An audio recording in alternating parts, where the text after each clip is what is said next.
जय हिंद साथियों, स्वागत है आपका जॉब ग्रेड आईएएस पर।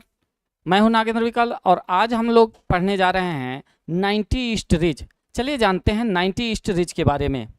तो 90 ईस्ट रिज जो है वह इंडियन ओशियन में हिंद महासागर में स्थित एक पर्वतों की श्रृंखला है। अच्छा, ये जो है 90 ईस्ट रिज होती क्या है, ये है क्या? रिज क्या होता है, ये बात हम समझ लेते हैं। रिज क्या होता है? जैसे पर्वतों पर माउंटेन्स होते हैं, हिल्स होते हैं, वोल्केनिक इरप्शन के द्वारा नए ऊंचे श्रृंखलाओं का निर्माण हो जाता है, तो ये माउंटेन्स कहलाते हैं। लेकिन ऐसी ही श्रृंखला जब समुद्र में हो, समुद्र के अंदर नीचे पानी में हो, तो उसे रिज बोल दिया जाता है।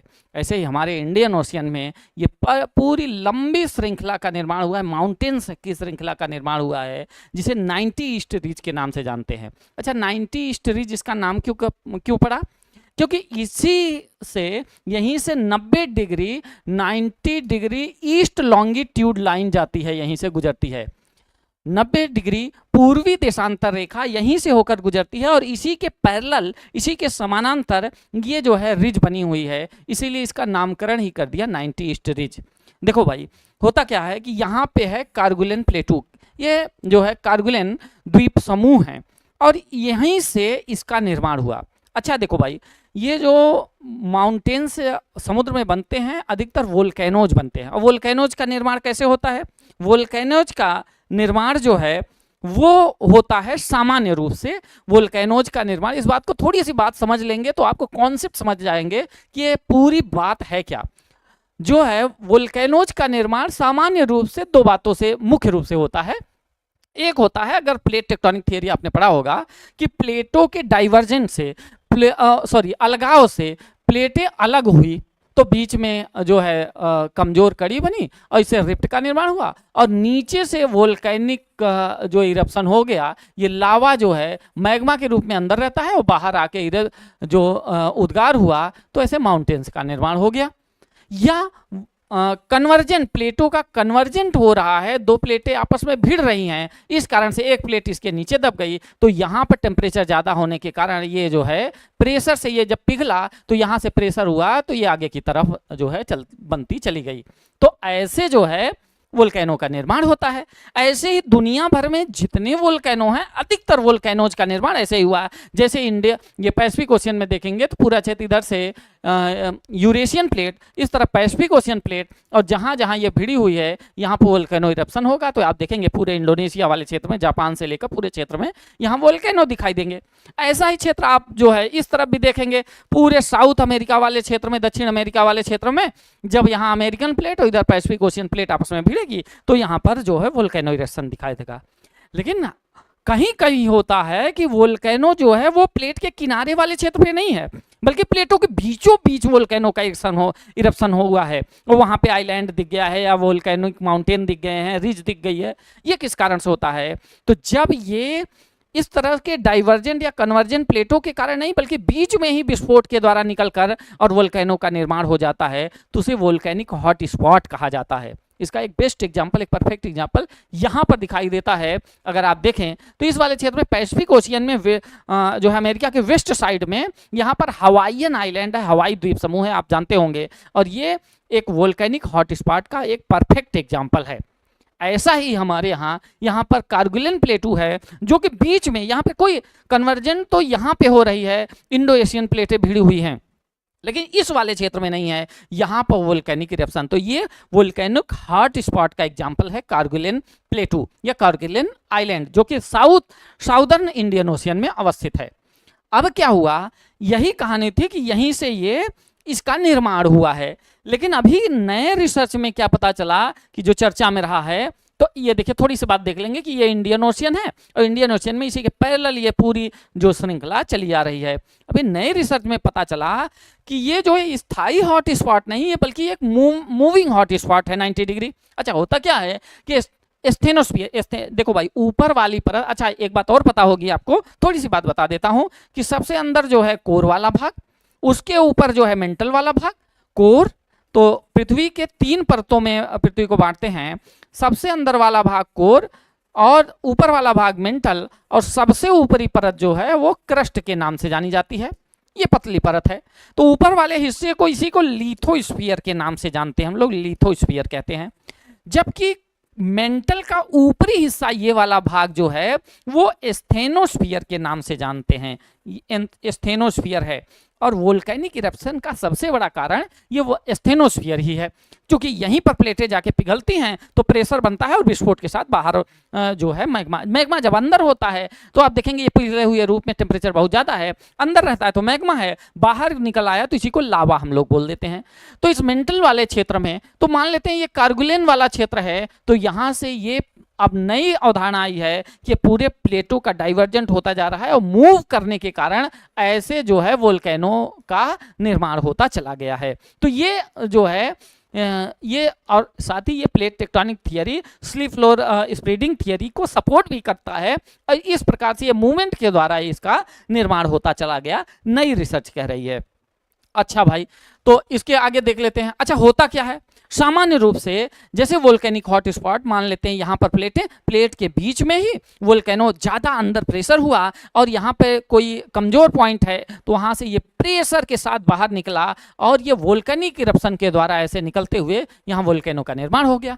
चूंकि ये मूव कर रही है, स्टेनोस्फीयर से ऐसे प्लेट मूव कर रही है तो ये पीछे की ओर चला गया तो इधर की ओर निर्माण हो गया, फिर ये पीछे की ओर चला गया तो ऐसे निर्माण होता हुआ, तो ये नए नए मूविंग होती गई और नए नए निर्माण होते चले गए। तो अगर हम लोग देखें तो हमारे इंडियन ओशियन में भी ऐसे, तो पहला वोल्केनो बना होगा, फिर दूसरा, तीसरा, और ये मूव करते हुए चला आया, यहाँ अंडमान निकोबार तक चला गया और जो है ये 5000 किलोमीटर की लंबी श्रृंखला बन गई।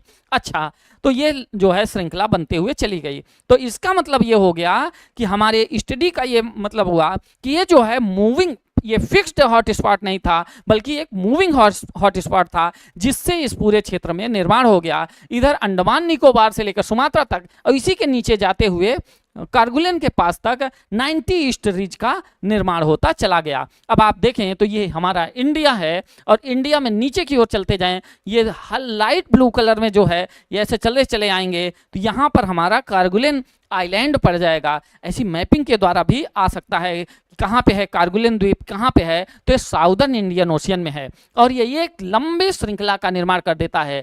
और इधर के जो आइलैंड्स बने हैं या रिज जो बनी है ये पुरानी रिज होगी क्योंकि पहले बनी होगी, ये इधर मूव करते चली आई, और इधर जो नीचे की ओर साउदर्न की ओर जो बनती चली गई तो यह नवीनतम रिज होगी। देखो भाई, ऐसे कथन कारण में जो है दे सकता है कौन से कथन सही हैं कि नॉर्दर्न आइलैंड ये 90 डिग्री ईस्ट रिज के नॉर्दर्न पॉइंट जो है ज़्यादा नवीन है जबकि साउदर्न पॉइंट ओल्डेस्ट हैं, तो ये कथन गलत हो जाएगा। बल्कि ये सही बात ये है कि नॉर्दर्न पॉइंट ज़्यादा पुराना है जबकि साउदर्न पॉइंट जो है वो जो है नया है। अच्छा, ये फॉर्मेशन कैसे हुआ? ये कार्गुलेन हॉटस्पॉट का मूविंग अर्थ मेंटल के द्वारा जो है यह जो है इसका निर्माण हुआ और यह जो है ये इस प्रकार का ये पहला इंडियन ओशियन का केस है जो कि मूविंग हॉटस्पॉट के द्वारा हिंद महासागर में बना है। तो यह भी हिंद महासागर का पहला इस प्रकार का यह जो है रिज बनी हुई है। अच्छा, she is due to tectonic plate boundary recognition क्या है कि ये रुक क्यों गया? क्योंकि प्लेटों के अपनी दिशा जो है वो अलग अलग हो गई। इंडियन ओशन जो अफ्रीकन प्लेट से टूटकर जब इंडियन प्लेट आई और यहाँ भिड़ गई तो ये दिशा चेंज करने की वजह से फिर ये जो है वोल्केनो इरप्शन बंद हो गए, कम हो गए। अच्छा, तो इस प्रकार से निर्माण हो गया और जो है यह इंडियन ओशियन में अल्कलाइन बेसाल्ट चट्टान के द्वारा जब इसके चट्टान का, इसकी रॉक्स का कंपोजिशन देखा जाता है तो यह अल्कलाइन बेसाल्ट चट्टान से बना हुआ है।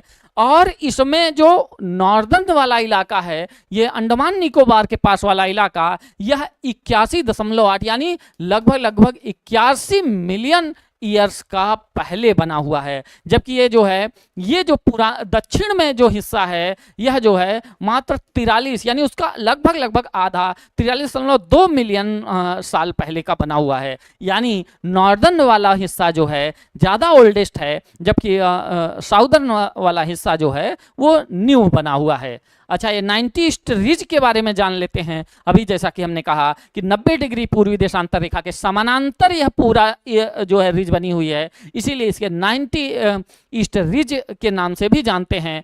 यह लगभग 5000 किलोमीटर लंबी श्रृंखला है। तो इसकी लंबाई लगभग कितनी है? 5,000 किलोमीटर है। आप देखें इंडिया की लेंथ देखें उत्तर से दक्षिण तो मात्र 3200 किलोमीटर है, 3,214 किलोमीटर, और यह लगभग इसके 1.5 गुना से भी ज़्यादा 5,000 किलोमीटर ये इंडियन ओशियन में एक लंबी श्रृंखला के रूप में है। अगर हम ये देखें तो दूसरी विशेषता इसकी यह है कि इंडियन ओशियन को 2 भागों में बांट देता है। इस तरफ वाला भाग ईस्टर्न इंडियन ओशियन, ये वेस्टर्न इंडियन ओशियन को, वेस्टर्न वाले इंडियन ओशियन को ईस्टर्न इंडियन ओशियन में ये 2 भागों में बांटते हुए चला जाता है। फिर आगे देखें, यह जो है 3 सेगमेंट में बटा हुआ है। 90 ईस्ट रिज जो है उसमें नॉर्थ वाला हिस्सा मैसिव वोल्केनो के नाम से जाना जाता है। तो यहाँ पर बड़े बड़े ज्वालामुखी पर्वत हैं, आज भी यहीं इसी क्षेत्र में है। हमारा जो है बैरन आइलैंड जो कि भारत का एकमात्र एक्टिव वोल्केनो माउंटेन है। नारकोंडम की बात करेंगे तो ये बड़े बड़े वोल्केनो इरप्शन के द्वारा वोल्केनिक माउंटेन यहाँ पर अवस्थित हैं। बीच वाला भाग जो है सी माउंट्स और स्ट्रेट सेगमेंट है, एक सीधी सेगमेंट है बीच वाला भाग, और जो है साउदर्न हिस्सा जो है वो कंटिन्यूअस एक लंबी कतार में और लंबे हुए जो है पर्वतों के रिज के रूप में ये बना हुआ है। तो यह इसकी 90 ईस्ट रिज की विशेषता है, यह स्पेशलिटी है। और जो है अच्छा भाई कारगुलेन इंडियन ओशियन है, अगर यह जो है 90 ईस्ट रिज जो है यह जो है भारत के दक्षिणी भाग में अवस्थित है। तो चलो भाई इसको आप बताएंगे कि भारत के पूर्वी हिस्से में ये जो है भारत के पश्चिमी हिस्से में यहाँ पर कुछ आइलैंड के समूह हैं, इसे किन किन नामों से जाना जाता है, इसको आप कमेंट बॉक्स में बताएंगे। साथ ही अगर आपको वीडियो अच्छा लगा है तो इसे लाइक, कमेंट और शेयर करेंगे। अगर आपको आईएएस की प्रिपरेशन से जुड़ना है तो आप हमारे प्ले स्टोर से हमारे ऐप को, जॉब ग्रेड आईएएस के ऐप को आप इंस्टॉल कर सकते हैं, वहाँ से हमसे जुड़ सकते हैं। बहुत बहुत धन्यवाद। Thank you.